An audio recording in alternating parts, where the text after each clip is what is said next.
Shalom, Jemaat City Blessing. Sesaat lagi kita akan beribadah online. Sebelumnya mari perhatikan dua hal berikut.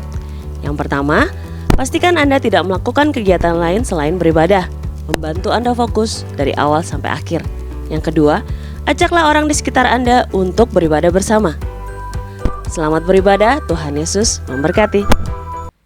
Salam Jemaat City Blessing. Pagi ini mari kita sama-sama memuji memuliakan nama Tuhan kita, meninggikan dan mengagungkan namanya. Saat ini mari kita sama-sama berdoa. Bapa, kami bersyukur segala kebaikan dan kemurahan-Mu dalam hidup kami. Atas penyertaan-Mu sampai saat ini kami boleh bernafas. Kami boleh memuji menyenangkan Engkau. Itu sebuah anugerah yang luar biasa dalam hidup kami, Tuhan. Dan saat ini kami menyembah, memuji, menyenangkan hati-Mu. Tuhan, kami percaya Kau tahu setiap hati kami, kerinduan kami, Tuhan. Untuk menyenangkan, meninggikan nama-Mu saja, Tuhan Yesus. Di dalam nama-Mu, Tuhan, kami siap memuji, menyembah Engkau. Haleluya. Amin.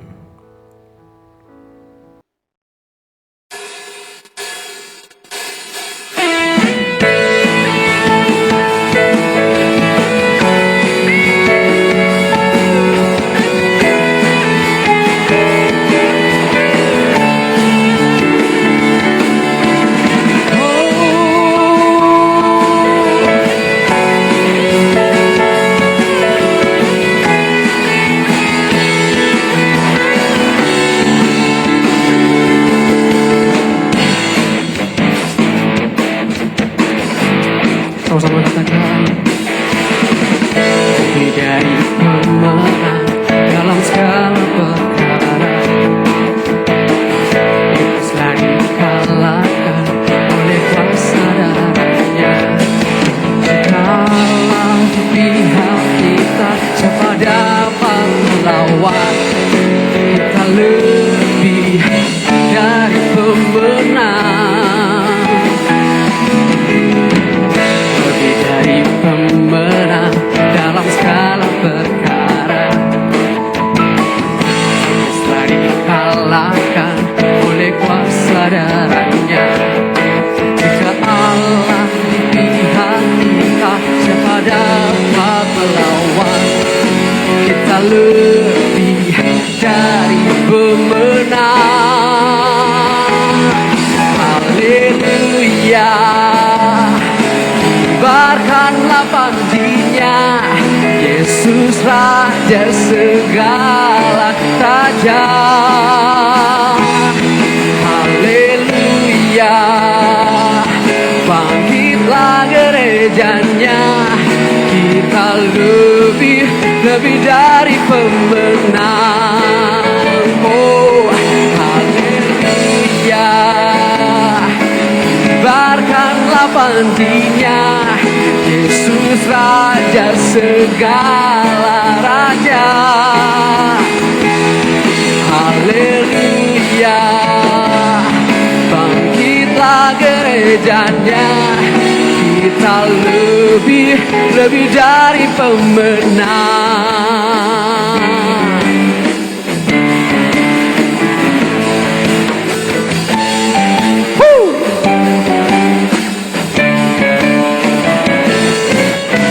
Lebih dari pemenang.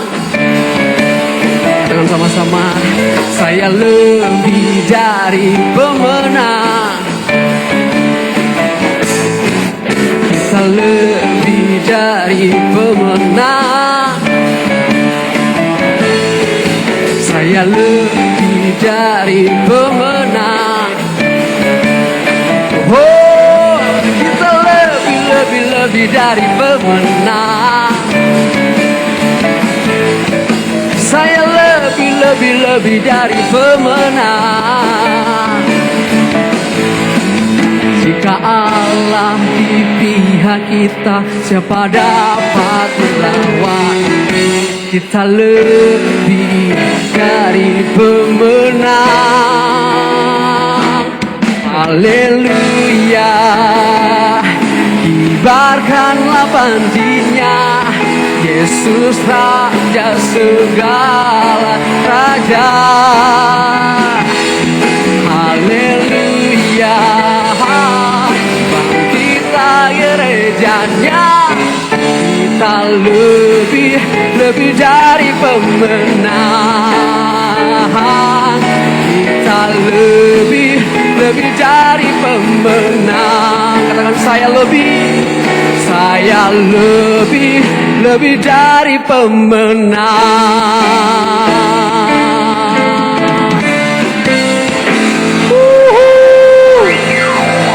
Thank you Lord.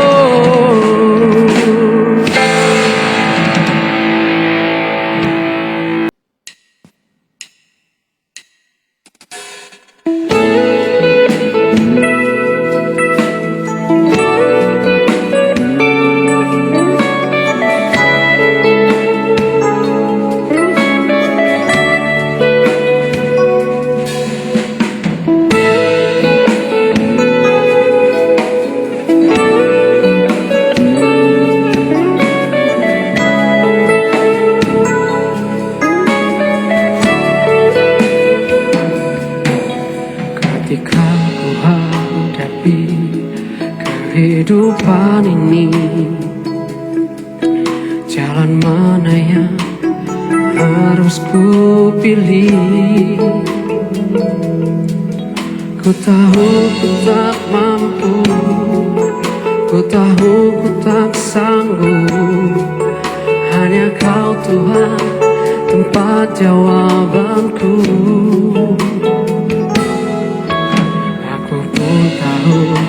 Ku tak pernah sendiri, sebab Engkau Allah yang menggendongku. Tangan-Mu membelaiku, cinta-Mu memuaskanku. Kau mengangkatku ke tempat yang tinggi. Janji-Mu seperti fajar pagi hari, yang tiada pernah terlambat bersinar. Cinta-Mu seperti sungai yang mengalir, dan ku tahu betapa dalam kasih-Mu.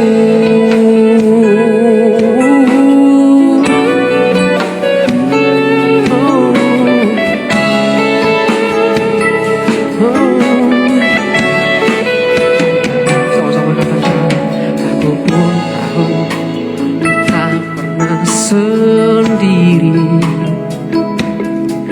sebab Engkau Allah yang menggendongku. Tangan-Mu membelaiku, cinta-Mu memuaskanku. Kau mengangkatku ke tempat yang tinggi. Janji-Mu seperti fajar pagi hari, yang tiada pernah terlambat bersinar. Cinta-Mu seperti sungai yang mengalir, dan ku tahu betapa dalam kasih-Mu. Janji-Mu seperti fajar pagi hari, yang tiada pernah terlambat bersinar. Cinta-Mu seperti sungai yang mengalir, dan ku tahu betapa dalam kasih-Mu. Dan ku tahu betapa dalam kasih-Mu. Dan ku tahu betapa dalam kasih-Mu.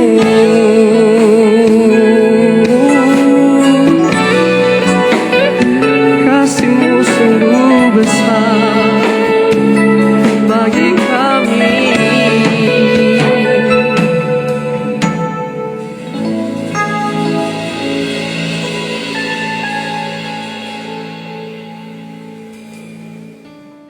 Shalom, selamat berjumpa kembali saudara. Kita memasuki bulan yang pertama di bulan yang baru.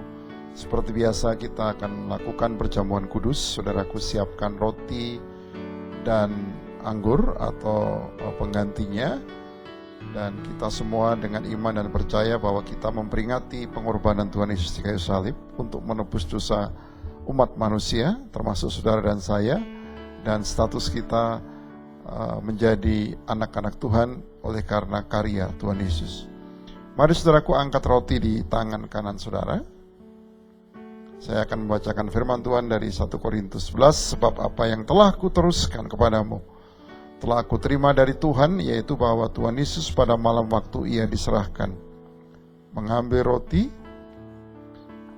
dan sesudah itu ia mengucap syukur atasnya. Ia memecah-mecahkannya dan berkata, inilah tubuhku yang diserahkan bagi kamu.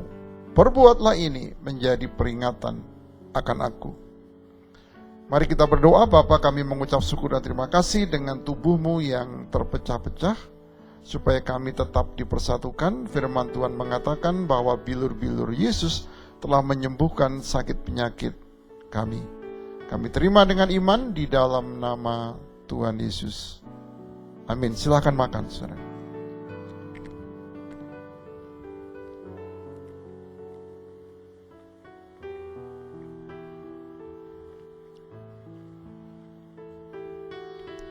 Puji Tuhan, terima kasih Tuhan. Kami telah menerima tubuh Kristus pada saat ini, dan kami mempersiapkan dengan cawan di tangan kanan kami. Dan saudaraku, mari angkat cawan di tangan kananmu. Kembali saya akan membacakan ayat firman Tuhan. Demikian juga ia mengambil cawan sesudah makan, lalu ia berkata, cawan ini adalah perjanjian baru yang dimeteraikan oleh darahku. Perbuatlah ini setiap kali kamu meminumnya, menjadi peringatan akan aku. Bapa, kami mengucap syukur untuk darahmu yang tercurah, darahmu yang begitu berkuasa, menebus dosa kami dan memperbaharui kehidupan kami. Kami terima darah Yesus di dalam nama Tuhan Yesus. Saudara silahkan meminumnya.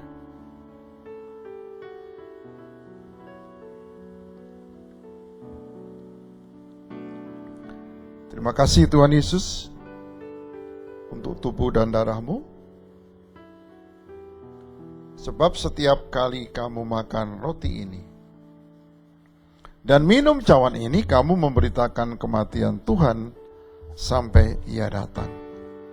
Bapa, terima kasih kami boleh mendapatkan kekuatan kembali. Iman kami dikuatkan kembali. Kesegaran iman kami, jiwa kami boleh kembali. Demikian pula dengan tubuh kami mendapatkan kekuatan kesehatan. Kau mengendaki bahwa setiap kami hidup sehat. Kami mengucap syukur di dalam nama Tuhan Yesus kami berdoa. Haleluya. Amin.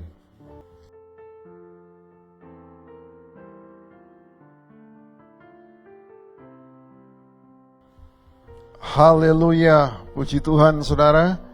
Kita kembali masuk di awal bulan Agustus 2020 dengan subtema Keep Growing. Masih terus kita bahas sampai akhir Agustus nanti di tema besar kita Advance, saudara. Judulnya adalah bertumbuh dalam disiplin diri. Bertumbuh dalam disiplin diri. Jadi disiplin itu merupakan panggilan, saudara. Kalau keselamatan itu free kan, tetapi panggilan itu ada harga yang harus dibayar oleh setiap kita. Kita mesti mempersiapkan diri. Dan bertumbuh dalam disiplin, ayat firman Tuhan yang menjadi dasar adalah Filipi 4 ayat 1 sampai dengan 19. Filipi 4 ayat 1 sampai dengan 19. Puji Tuhan, kita akan melihat di dalam pengantar dulu saudaraku ya. Filipi 4 itu memberikan panggilan untuk disiplin. Filipi 4 memberikan panggilan untuk disiplin. Nah, Paulus menyatakan bahwa tujuan dari pendamaian, kita didamaikan dengan Tuhan, dan pemenuhan pengertian, pengenalan akan Tuhan, pemenuhan hal-hal yang lain termasuk hal-hal yang bersifat jasmani, itu berjalan melalui jalur disiplin diri. Paulus menguraikan ada tiga disiplin yang membantu para orang dewasa, orang yang percaya kepada Tuhan untuk tetap selaras dengan misi mereka.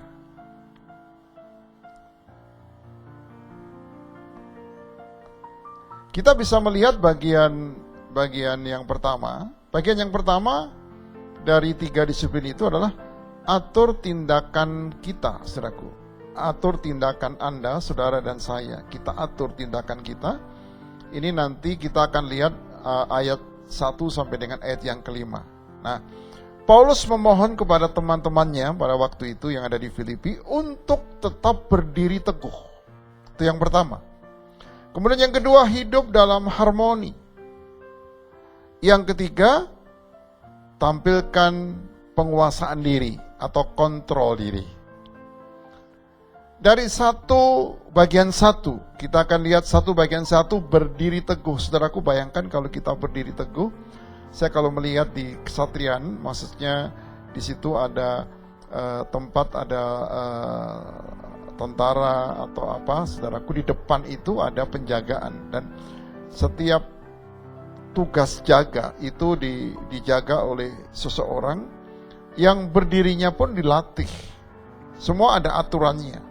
Dan dia berdiri dengan kondisi apakah siap, apakah istirahat di dalam satuan waktu tertentu. Dia tidak akan tergoyahkan oleh apapun juga ketika dia punya tugas jaga. Jadi berdiri teguh. Teguh itu kokoh, kuat. Filipi 4 ayat yang kedua. Yudia kunasihati dan Sintike kunasihati, supaya sehati sepikir dalam Tuhan. Sehati sepikir dalam Tuhan, sama pikirannya dalam Tuhan. Tidak ada yang ke kiri, tidak ada yang ke kanan. Kalau ke kiri semua, kalau kanan semua, kalau lurus semua. Jadi itu yang dinasihatkan kepada Yudia dan kepada Sintike. Paulus menasihatkan kepada dua pribadi ini supaya tetap sehati sepikir dalam Tuhan. Pentingnya di dalam sebuah pelayanan, sebuah pekerjaan, untuk mencapai sebuah tujuan, itu ada kesepikiran, ada kesehatian. Untuk apa? Untuk mempermudah gerak dan langkah supaya kita sampai pada tujuan, saudaraku. Nah, ini menjadi bagian untuk orang-orang, anak-anak, kelompok-kelompok yang percaya kepada Tuhan itu tetap berdiri teguh. Bagaimana sesuatu dapat berdiri teguh, itu pasti didukung dengan yang namanya kesehatian dan kesepikiran. Sama di dalam berpikirnya. Oke. Kemudian 1-2 itu harmoni, hidup dalam harmoni. Filipi 4 ayat yang ketiga. Bahkan kuminta kepadamu juga, Sunsukos, temanku yang setia. Dia sebut temannya yang setia. Tolonglah mereka. Tolonglah Yudea dan Sintike. Tolong juga yang lainnya. Karena mereka telah berjuang dengan aku dalam pekabaran Injil. Bersama-sama dengan Clemens dan kawan-kawanku sekerja yang lain yang nama-namanya tercantum dalam kitab kehidupan. Jadi ada orang dalam jumlah yang cukup banyak, saudara. Masing-masing dengan latar belakangnya, dengan pola pikirnya, dengan kebiasaannya. Dia membawa sejak kecil dari lingkungan keluarganya, dengan pola pikirnya, dengan gaya hidupnya. Bagaimana ini bisa dibuat menjadi sebuah harmoni, sehingga ini akan mendukung sebuah pelayanan itu menghasilkan hasil yang maksimal. Itu sebabnya Paulus perlu memberikan arahan dan guidance ini, dan tuntunan ini, saudaraku. Ini penting untuk disampaikan Paulus kepada kawan-kawannya yang di Filipi. Yang 1:3 itu penguasaan diri atau kontrol diri. Filipi 4 ayat 4 dan kelima. Bersukacitalah senantiasa di dalam Tuhan. Bersuka. Sekali lagi kukatakan bersukacitalah. Pakai tanda seru. Berarti ada penekanan di dalamnya. Hendaklah kebaikan hatimu diketahui semua orang. Tuhan sudah dekat. Tuhan sudah dekat. Maksud dari apa yang disampaikan oleh Paulus ini, kebaikan hati yang dilakukan untuk mendukung pelayanan Paulus dan untuk saling mendukung satu dengan yang lainnya, saling berkorban satu dengan yang lainnya, itu dilakukan memang di dalam konteks kalau kita sebagai pribadi dapat mengontrol diri kita sendiri dan masing-masing dapat melakukan hal yang sama, maka untuk tujuan yang mau dicapai akan lebih mudah tentunya. Dan itu sebabnya kebaikan-kebaikan ini supaya diketahui oleh semua orang, dan nggak ada motivasi untuk nama sendiri, tidak ada motivasi supaya kita menjadi terkenal oleh karena apa yang dilakukan, karena semuanya dari Tuhan, oleh Tuhan, dan bagi Tuhan, dan segala kemuliaan dikembalikan kepada Tuhan. Jadi ada kontrol diri, saudaraku. Itu dari bagian yang pertama tadi, untuk kita semua mengatur tindakan kita. Jadi atur tindakan kita, ada berdiri teguh, saudara, ada harmoni, dan ada kontrol diri. Kita masuk ke bagian poin yang kedua. Dari poin yang kedua ini, saudara, tentu kita melihat bahwa apa yang disampaikan oleh Paulus tentang disiplin diri ini ternyata sangat diperlukan untuk di sebuah pelayanan yang terdiri dari berbagai itu banyak hal, saudara. Ya, apakah latar belakang, apakah kebiasaan, apakah pola pikir, apakah hal-hal yang lainnya, itu perlu untuk dibuat harmonis seperti yang ada bagian penggalan poin dari poin 1 tadi. Yang kedua, jagalah sikap Anda, jagalah sikap saudara dan sikap saya, jagalah sikap kita. Ini ayatnya dari ayat 6 sampai dengan 9. Paulus mengatakan untuk mengganti rasa khawatir, itu diganti dengan doa, dan untuk memikirkan hal positif yang membangun. Jadi khawatir itu hanya bisa diatasi dengan doa, saudaraku. Tenangkan hati, kemudian kita masuk dalam doa. Yang dimaksud doa itu komunikasi dengan Tuhan. Namanya komunikasi dengan Tuhan, komunikasi dengan Bapa kita. Ada enggak saudara yang buru-buru? Tentunya tidak seperti itu. Kita berkomunikasi, kita teduh, kita tenang. Ada pujian, ada penyembahan yang kita naikkan, ada firman Tuhan yang kita deklarasikan, ada permohonan yang kita sampaikan. Ya, ada banyak hal yang kita bangun bersama dengan Tuhan di dalam keintiman ini. Yang sesuai dengan apa poin yang disampaikan di yang kedua tadi, untuk mengganti rasa khawatir dengan doa dan untuk memikirkan hal positif yang membangun, itu di Filipi 4 ayat 6 dan 7. Janganlah hendaknya kamu khawatir tentang apapun juga. Tentang apapun juga. Tetapi nyatakanlah dalam segala hal keinginanmu kepada Allah. Dalam bentuk apa, saudaraku? Dalam doa dan permohonan. Lalu ditambah apa? Dengan ucapan syukur. Dengan ucapan syukur. Kalau kita datang kepada seorang pribadi dengan permohonan lalu dengan ucapan syukur, orang yang mendengarnya juga enak, saudaraku. Ya, kita menyampaikan sesuatu yang positif itu juga lebih enak. Kalau kita bicara sama anak-anak, kita katakan, wah, ketika anak sedang menggambar sesuatu walaupun gambarnya tidak sesuai dengan konsep yang kita inginkan orang dewasa misalnya, ya kita akan katakan, oh ternyata kamu bisa menggambar, kamu berbakat, dan kamu bisa menyelesaikan gambar ini dengan baik. Walaupun mungkin tidak seperti yang kita harapkan, tetapi kata-kata itu merupakan kata-kata yang positif, yang membangun, dan akan mendorong dia. Damai sejahtera Allah yang melampaui segala akal akan memelihara hati dan pikiranmu dalam Kristus. Damai sejahtera yang melampaui segala akal, akal kita sangat terbatas. Kalau kita melakukan ini, akibatnya ini. Kalau kita takut ini akan menjadi seperti ini, dan lain sebagainya. Tapi ada damai sejahtera yang turun, sehingga kekhawatiran itu akan tergantikan dengan damai sejahtera yang melampaui segala akal, akan memelihara hati dan pikiranmu dalam Kristus Yesus. Puji Tuhan, saudaraku. Jadi kita perlu menjaga sikap sehingga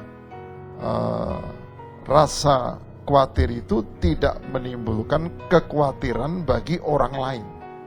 Pada waktu kita berbicara, kita sampaikan, bukan kita sampaikan kekhawatiran kita. Orang lain yang mudah khawatir, yang tidak siap, saudara, biasanya akan terimpartasi atau tertanam kekhawatiran dari kita itu kepada orang-orang itu. Jangan, saudaraku, jangan lakukan itu. Kita jaga sikap kita. Puji Tuhan. Itu poin yang kedua. Kemudian poin yang ketiga, saudaraku, berikan aset Anda, aset kita. Tidak ada yang memurnikan lebih, tidak ada yang memurnikan lebih dari berbagai sumber daya dan mempercayai Tuhan untuk memenuhi kebutuhan Anda. Jadi tidak ada yang memurnikan hati kita, pikiran kita itu lebih dari berbagai sumber daya yang ada, saudaraku, dan kita tetap percaya bahwa Tuhan itu sanggup memenuhi kebutuhan saudara dan saya. Jadi untuk kita memberikan kepada Tuhan, kita tidak perlu khawatir seperti poin yang kedua tadi, tetapi hati kita buat sedemikian rupa, kita murnikan, ya, kita murnikan gitu, saudaraku. Dan berbagai sumber yang ada, yang kita lepaskan, kita rilis gitu, kita lepaskan. Kita tetap percaya kepada Tuhan bahwa Tuhan sanggup memenuhi kebutuhan kita semua. Amin, saudara. Filipi 4, 18 dan 19, ayat 15. Kamu sendiri tahu juga, hai orang-orang Filipi, pada waktu aku baru mulai mengabarkan Injil, ketika aku berangkat dari Makedonia, tidak ada satu jemaat pun yang mengadakan perhitungan hutang dan piutang dengan aku, selain daripada kamu. Jadi orang-orang di Filipi ini, orang-orang yang memang meletakkan segala sesuatu sesuai dengan proporsinya, sesuai dengan tempat dan waktunya. Jadi kalau namanya utang atau pinjam, mesti jelas juga. Artinya mesti juga dikembalikan, begitu. Tetapi kalau namanya merilis, memberi, mendukung, mensupport pelayanan, ya dia akan rilis, dia akan support pelayanan itu. Itu yang dilakukan oleh orang-orang yang Filipi, orang-orang di Filipi, saudaraku. Orang-orang di Filipi, maksud saya, ini orang-orang yang dewasa, orang-orang yang terbiasa dengan melakukan ini, dan dia melakukannya dengan disiplin. Ayatnya yang ke-18. Kini aku telah menerima semua yang perlu daripadamu. Perhatikan, Paulus menerima pemberian, saudara. Malahan lebih daripada itu, aku berkelimpahan. Berarti, ya namanya berkelimpahan. Karena aku telah menerima kirimanmu dari Epafroditus, suatu persembahan yang harum, suatu korban yang disukai dan yang berkenan kepada Allah. Ayat 18-nya. Ayat 19, Allahku akan memenuhi segala keperluanmu menurut kekayaan dan kemuliaannya dalam Kristus Yesus. Ini pernyataan yang disampaikan oleh Paulus untuk orang-orang Filipi. Paulus mendeklarasikan bahwa Tuhan itu sanggup untuk memenuhi segala keperluan orang Filipi ini menurut kekayaan dan kemuliaannya dalam Kristus Yesus. Jadi Filipi 4 ayat 18 ini menyatakan bahwa Paulus menerima. Di ayat 15 ada hitungan utang dan piutang, saudara. Ini kelihatannya kok tidak rohani banget begitu ya. Tetapi di dalam konteks disiplin, saudaraku, ini adalah memang mesti begitu. Kita tidak menggampangkan, tidak memudahkan, tidak menyederhanakan. Melihat sesuatu sesuai dengan proporsinya, sesuai dengan tempat dan waktunya. Ketika kita melakukan itu, maka Tuhan bisa memakai saudara dan saya, memakai kita semua, saudaraku. Dan apa yang dikatakan di ayat 18 ini, Paulus menyatakan walaupun mereka ada hitung-hitungan itu, tapi Paulus menerima bantuan itu, menerima support itu dengan berkelimpahan. Oh haleluya. Makanya dia sebut bahwa orang Filipi ini luar biasa. Dan dia deklarasikan apa yang ditaruh di dalam hatinya, bahwa Allahku, Allahnya Paulus, Tuhannya Paulus dan Tuhan kita semua akan memenuhi segala keperluanmu menurut kekayaan dan kemuliaannya dalam Kristus Yesus. Karena kekayaan Tuhan ini luar biasa, tidak terbatas, saudara. Nah, Tuhan sanggup untuk mengadakannya. Dia yang sanggup. Haleluya. Ada 3 poin sudah kita sampaikan pada saat ini. Saudara, kita masuk ke dalam perenungan firman Tuhan atau meditasi. Saya ambil di 1 Timotius 4 ayat 8. Bunyinya seperti ini, latihan badani terbatas gunanya.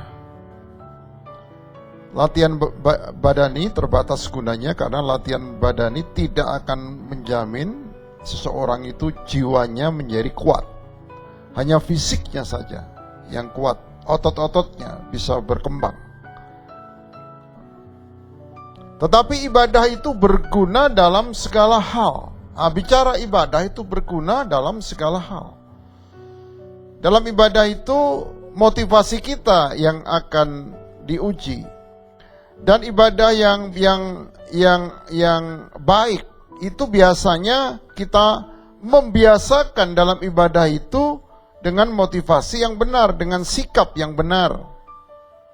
Ibadah itu bukan karena dilihat atau tidak dilihat. Ibadah itu bukan karena ada orang atau tidak ada orang. Ibadah itu adalah urusan kita dengan Tuhan.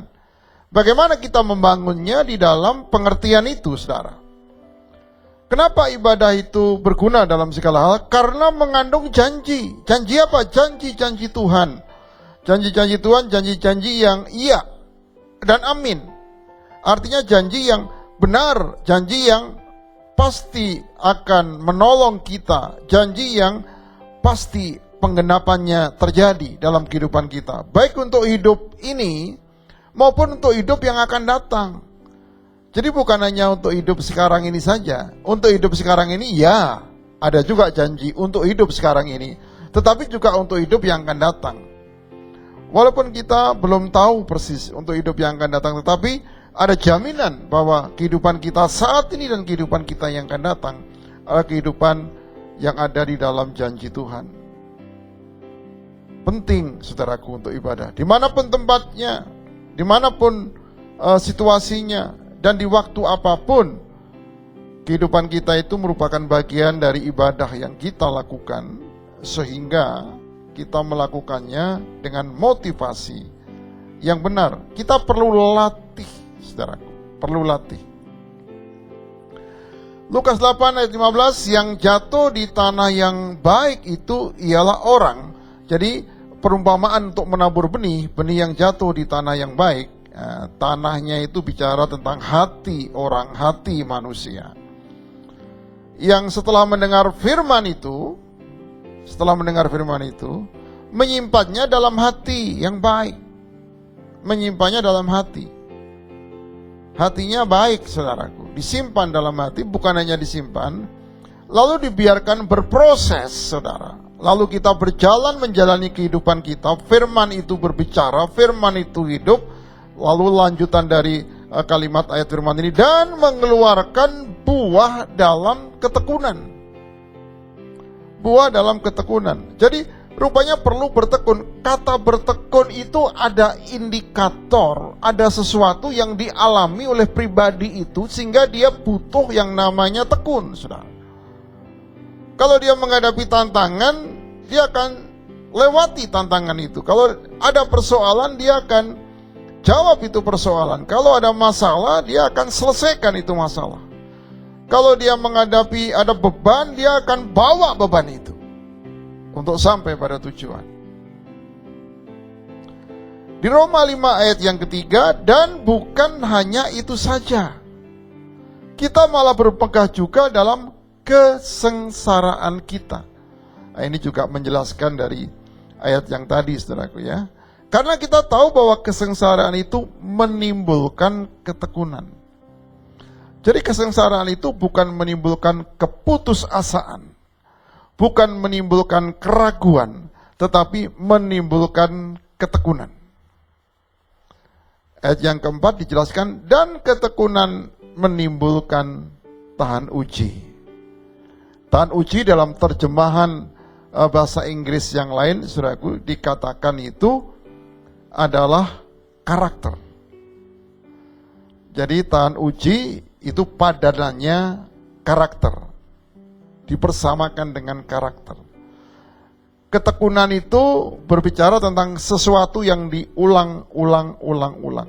Sesuatu yang diulang-ulang itu, kalau di dalam kehidupan olahraga atau sekolah itu sesuatu yang dilatih. Artinya terus diulang, terus.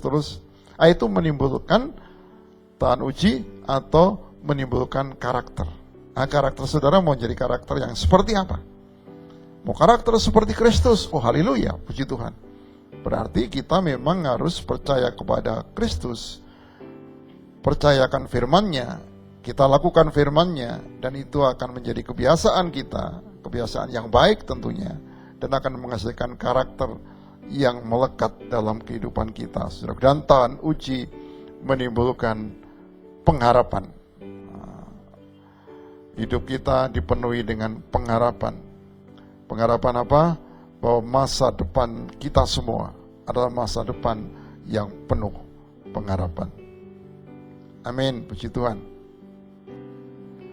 Aplikasinya, saudaraku, apakah kita sudah melatih hidup kita dengan disiplin, saudara? Kalau belum, mari kita latihan hal-hal yang kecil, hal-hal yang kelihatannya sepele, yang kelihatannya tidak ada artinya, saudaraku. Kita mau biasakan dalam hidup ini. Pernahkah saudara ketika mau berangkat kemana saja, saudara bingung untuk menemukan kaos kaki saudara? Setelah saudara mengalami itu, besok-besok saudaraku akan siapkan kaos kaki di tempat tertentu, dan kalau perlu saudaraku sendiri yang menyiapkan. Artinya apa? Kita bertanggung jawab untuk hidup kita sendiri. Itu perkara kecil. Tetapi kalau itu menghambat dan waktu kita mepet, saudara, itu akan timbul persoalan. Emosimu akan terganggu.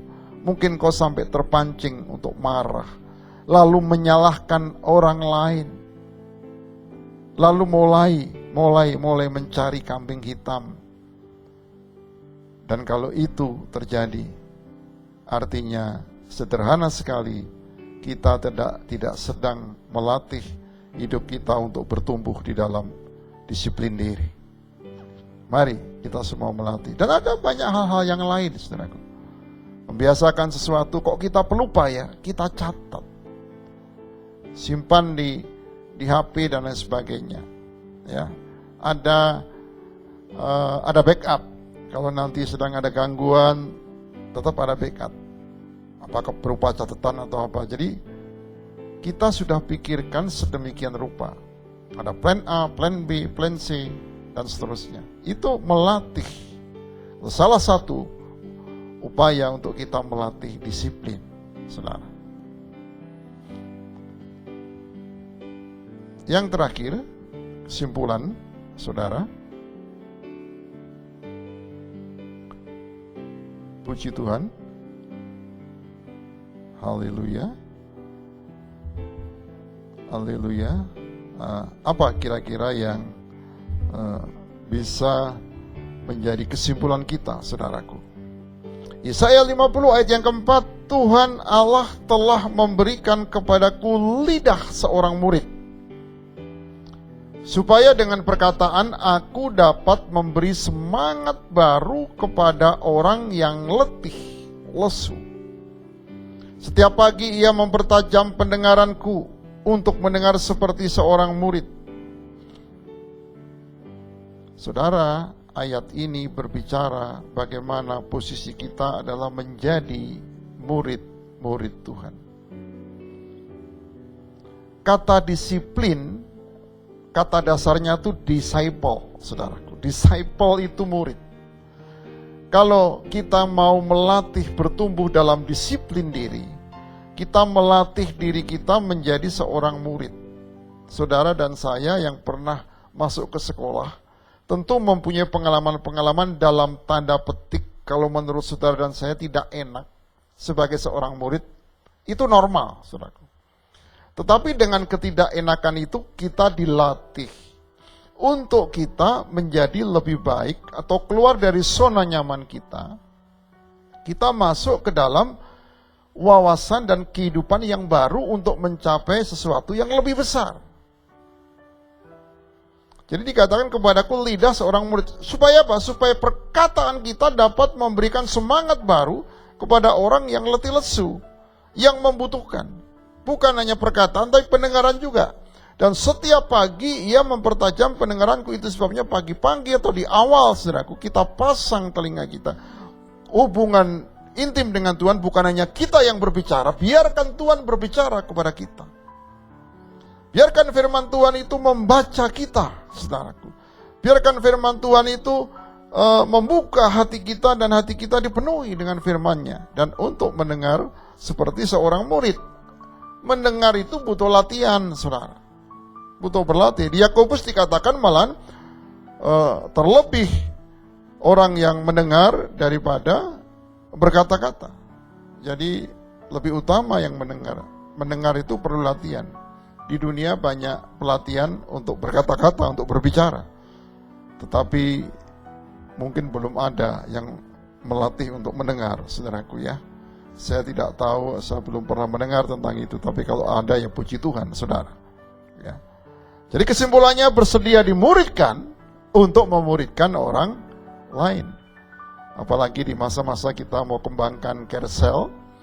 Mari saudaraku, kalau saudara menyediakan diri bersedia untuk dimuridkan dan untuk memuridkan orang lain. Tuhan Yesus memberkati. Bapa, kami berdoa untuk setiap firman yang dilepaskan pada hari ini itu tertanam dalam hati kami, membentuk hidup kami untuk kami boleh bertumbuh di dalam disiplin diri. Dan tentu tidak mudah, tetapi juga tidak sukar Tuhan.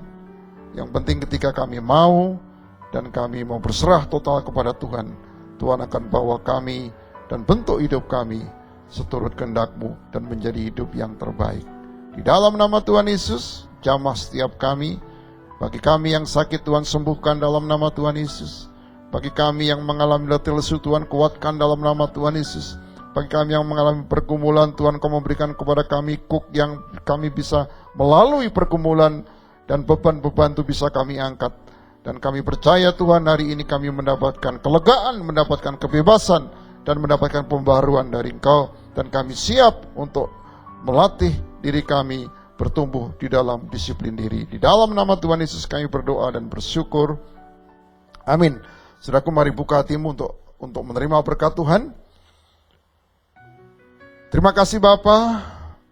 Bapa menghadapkan wajahnya kepada saudara, melepaskan damai sejahtera. Tuhan memberkati engkau ketika engkau masuk, ketika engkau keluar. Tuhan memberkati engkau lewat usahamu, lewat pekerjaanmu, lewat rumah tanggamu. Kandunganmu diberkati oleh Tuhan, studimu diberkati oleh Tuhan. Dan Tuhan dengan tangan kanannya yang bawa kemenangan bersama dengan kita semua. Saudaraku yang kekasih, terimalah berkat anugerah Bapa bersama dengan Yesus Tuhan dan Juru Selamat kita dan dalam persekutuannya dengan Roh Kudus dari sekarang sampai selama-lamanya. Di dalam nama Tuhan Yesus kami berdoa dan bersyukur. Haleluya. Amin. Puji nama Tuhan. Tuhan Yesus memberkati. Sampai jumpa di minggu depan.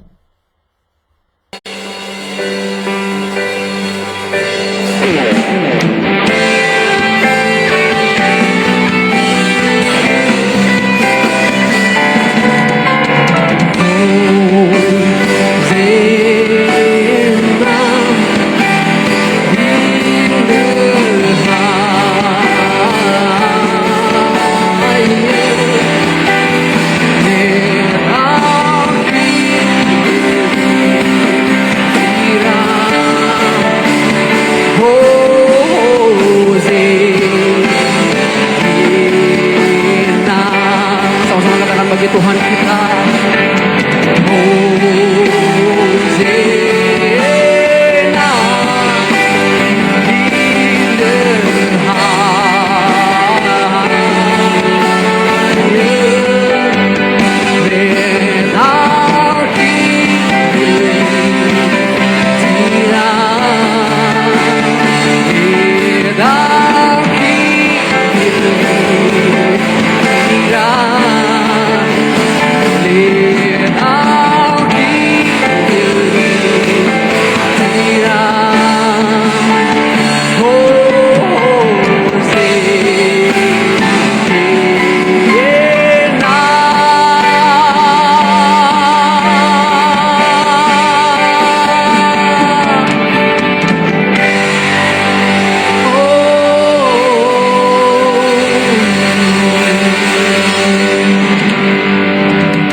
Jemaat, mari kita simak beberapa pengumuman seputar City Blessing sepekan ke depan. Yang pertama, kita masih akan tetap beribadah online minggu depan bersama Pastor Yosi dan tim. Yang kedua, bagi jemaat yang rindu untuk memberikan persembahan, perpuluhan dapat menghubungi sekretariat gereja. Yang ketiga, Pastor Yosi mengajak setiap kita untuk dapat mengikuti doa bersama lewat aplikasi Zoom. Terima kasih Anda sudah menyimak pengumuman. Sampai jumpa minggu depan. Tuhan Yesus memberkati.